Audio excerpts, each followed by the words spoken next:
Subscribe ചെയ്ത് bell button അമർത്തി like ചെയ്യുക. ലോക്സഭാ തെരഞ്ഞെടുപ്പുമായി ബന്ധപ്പെട്ട് ചാനലുകളെല്ലാം വരുന്ന തെരഞ്ഞെടുപ്പിൽ ആർക്കാണ് മുൻതൂക്കം കിട്ടുക എന്നുള്ള രീതിയിലൊക്കെ ഭയങ്കര ചർച്ചകൾ സംഘടിപ്പിച്ചുകൊണ്ടിരിക്കുകയാണ്. കഴിഞ്ഞ ദിവസമാണ് ദേശീയ ചാനലായിട്ടുള്ള ഇന്ത്യ ടുഡേ അവരുടെ സർവേ പുറത്തുവിട്ടത്. ഇന്ത്യ മുന്നണിക്ക് എത്ര സീറ്റ് കിട്ടുമെന്നും എത്ര വോട്ട് കിട്ടുമെന്നും NDA മുന്നണിക്ക് എത്ര വോട്ട് കിട്ടുമെന്നും എത്ര സീറ്റ് കിട്ടുമെന്നുമുള്ള അവരുടെ ഒരു കണക്ക് അവർ പുറത്തുവിടുകയുണ്ടായി. ഇങ്ങനെ രാജ്യം ലോക്സഭാ തെരഞ്ഞെടുപ്പിന്റെ ഒരു തെരഞ്ഞെടുപ്പ് ചൂടിലേക്ക് കടക്കുന്ന ഈ ഒരു അവസ്ഥയിൽ കേരളത്തിലെ ചർച്ച UDFന്റെ ഭാഗമായിട്ടുള്ള RSPയുടെ കൊല്ലം MP NK പ്രേമചന്ദ്രനെ രാജ്യത്തിന്റെ പ്രധാനമന്ത്രി നരേന്ദ്രമോദിയുടെ ചായ സൽക്കാരം സ്വീകരിച്ചുമായി ബന്ധപ്പെട്ട് വലിയ വിവാദമാണ് കഴിഞ്ഞ ദിവസങ്ങളിൽ നാം കണ്ടത്. അപ്പോൾ അതിനനുകൂലിച്ചും പ്രതികൂലിച്ചും എല്ലാം ഒരുപാട് ആളുകൾ സോഷ്യൽ മീഡിയയിലും ചാനലുകളിലൊക്കെ സംസാരിക്കുകയുണ്ടായി. ചാനലുകളൊക്കെ മലയാളത്തിലെ ഏകദേശം എല്ലാ ചാനലുകളും അവരുടെ പ്രൈം ടൈം ചർച്ചയായിട്ട് ഈ ഒരു വിഷയത്തെ മാറ്റുകയുണ്ടായി കഴിഞ്ഞ ദിവസങ്ങളിൽ. അപ്പോൾ മീഡിയ വണ്ണിലെ ഒരു ചർച്ചയാണ് ഞാൻ കണ്ടത്. അതിൽ കോൺഗ്രസിന് വേണ്ടിയിട്ട് പങ്കെടുത്തത് ഷമ്മാ മുഹമ്മദും CPMന് വേണ്ടി പങ്കെടുത്തത് അനിൽകുമാറും BJPക്ക് വേണ്ടി പങ്കെടുത്തത് നാരായണൻ നമ്പൂതിരിയാണ്. ഈ ഷമ്മാ മുഹമ്മദും ആങ്കറായിട്ടുള്ള നിഷാദ് റാവുത്തറും തമ്മിൽ വാദപ്രതിവാദങ്ങൾ ഒരുപാട് കണ്ട ചർച്ചയായിരുന്നു ഇന്നലെ കഴിഞ്ഞത്. അതിൽ ഷമ്മാ മുഹമ്മദിന്റെ വാദങ്ങളെല്ലാം വളരെ ബാലിശമായിട്ടാണ് തോന്നിയത്. കാരണം അവർ പറഞ്ഞുകൊണ്ടേയിരിക്കുന്നത് എന്താണ്, അവർ നരേന്ദ്രമോദിന്റെ ഒരു ചായ സൽക്കാരത്തിൽ പങ്കെടുത്താൽ എന്താണ് സംഭവിക്കാൻ പോവുക, നാളെ പിണറായി വിജയനെ ഇതേപോലെ ചായ സൽക്കാരത്തിന് ക്ഷണിച്ചിട്ടുണ്ടെങ്കിൽ അതിനും പോവാലോ എന്നൊക്കെയാണ് പറഞ്ഞുകൊണ്ടിരിക്കുന്നത്. അപ്പോൾ ഈ നരേന്ദ്രമോദി എവിടെ കിടക്കുന്നു, പിണറായി വിജയനെ എവിടെ കിടക്കുന്നു എന്നുള്ള ഒരു ബോധം ഈ ഷമ്മാ മുഹമ്മദ് എന്ന ഈ കോൺഗ്രസ് വക്താവിന് ഇല്ലാതെ പോയി എന്നാണ് ആ ചർച്ച കണ്ടുകൊണ്ടിരിക്കുന്നത് നമുക്ക് എല്ലാവർക്കും തോന്നുക. അങ്ങനെ ആ ഒരു ബോധത്തിൽ നിന്നാണ് ഈ നിഷാദ് റാവുത്തർ അവരുടെ ഉള്ളിലുള്ള ആ ഒരു വികാരം ഷമ്മാ മുഹമ്മദിനെ നന്നായി അറിയിച്ചുകൊണ്ട് അവരുടെ ഉള്ളിലുള്ള ആ ഒരു ജനങ്ങളുടെ മലയാളികളുടെ പൊതുവിലുള്ള വികാരം കോൺഗ്രസിന്റെ ഇന്നത്തെ ഈ ഒരു ശൈലി അത് ശരിയല്ല എന്ന് നിഷാദ് റാവുത്തർ നിരന്തരം പറഞ്ഞുകൊണ്ടിരിക്കുകയാണ്.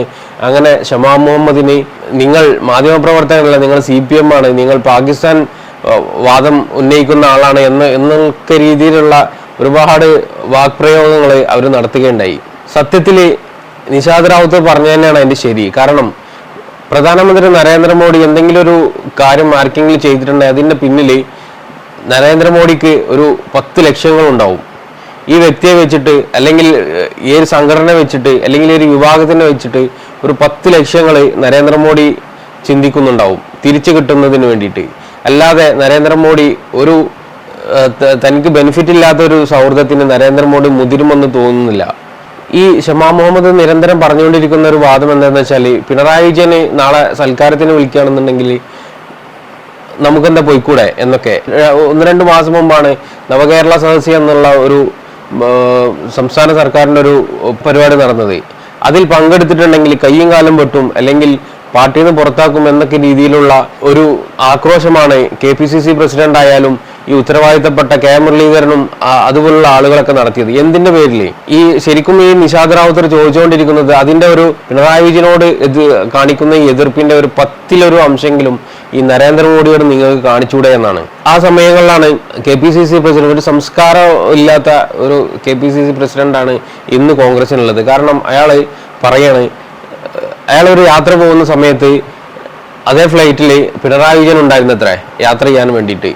അപ്പോൾ കേരളത്തിന്റെ മുഖ്യമന്ത്രി യാത്ര ചെയ്യുമ്പോൾ സുധാകരൻ അവിടെ ഇരിക്കുന്നുണ്ട്. അപ്പോൾ സുധാകരനെ കണ്ടപ്പോൾ പിണറായി വിജയൻ ഒന്ന് ചിരിച്ചപ്പോൾ അത് പൊതുവേദിയിൽ വന്നിട്ട് പറയാണ്, അയാൾക്ക് നാണമില്ലേ എന്നോട് ചിരിക്കാൻ, ഇങ്ങനൊക്കെ ചെയ്തിട്ട് എന്നോട് ചിരിക്കാൻ എന്നൊക്കെ രീതിയിലുള്ള തികച്ചും സംസ്കാരശൂന്യമായിട്ടുള്ള പ്രവൃത്തിയും വാക്കുകളാണ് K സുധാകരൻ നിന്നും VD സതീശനിൽ നിന്നും പിണറായി വിജയൻ ഏറ്റുവാങ്ങിക്കൊണ്ടിരിക്കുന്നത്. അതിൻ്റെ ഒരു 10-ലൊരു അംശമെങ്കിലും അല്ലെങ്കിൽ 100-ലൊരു അംശമെങ്കിലും ഈ നരേന്ദ്രമോദിക്കെതിരെ ഒന്ന് വാ തുറക്കാൻ ഇവർക്ക് ആ ഒരു ആവേശം പിണറായി വിജയനെതിരെ അവരുടെ കുടുംബത്തിനെതിരെ അല്ലെങ്കിൽ സർക്കാരിനെതിരെ കാണിക്കുന്നതിൻ്റെ 10-ലൊരു ആവേശം ഈ നരേന്ദ്രമോദിക്കെതിരെ എടുത്തിരുന്നെങ്കിൽ അത് ഇവർ പറയുന്ന വാദങ്ങൾക്കൊക്കെ ഒരു അടിസ്ഥാനമുണ്ടായിരുന്നു.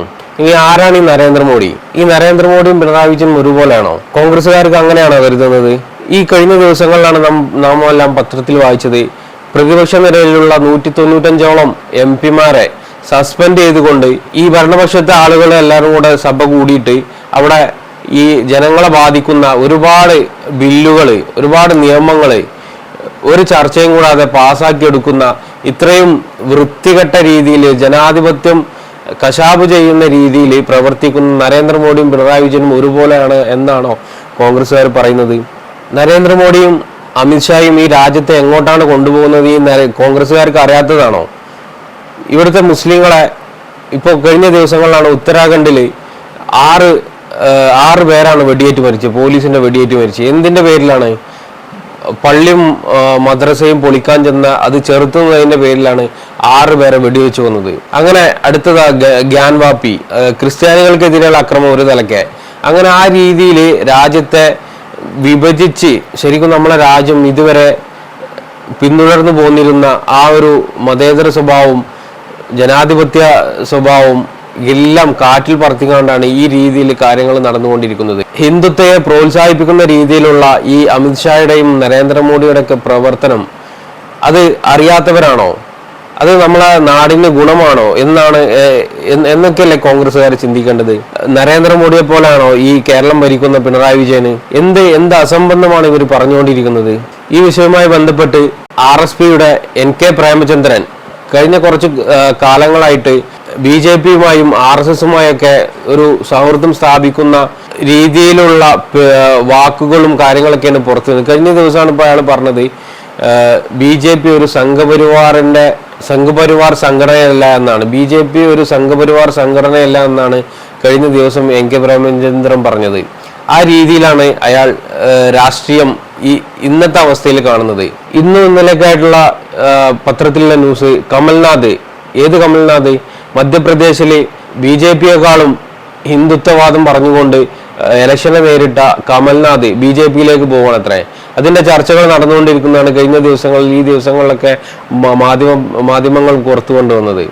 അപ്പൊ ഈ രീതിയിൽ കോൺഗ്രസ് ഈ നാടിനെ ഈ ഇത്തരം ഭീഷണികളിൽ നിന്ന് ഒന്ന് മോചിപ്പിക്കാനുള്ള ഒരു ശ്രമം, ആത്മാർത്ഥമായിട്ടുള്ള ശ്രമം കോൺഗ്രസിന്റെ ഭാഗത്തുനിന്ന് ഉണ്ടാവുന്നില്ല.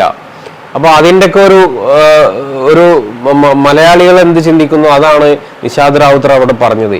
അപ്പോൾ ഈ രീതിയിൽ നെല്ലേതാണ് പതിരേതാണ് എന്ന് തിരിച്ചറിയാത്ത കാലം വരെ കോൺഗ്രസ് ഈ രീതിയിൽ ഉപ്പുതൊട്ട കലം പോലെ അവിടെ ഇരിക്കുമെന്നാണ് പറയാനുള്ളത്.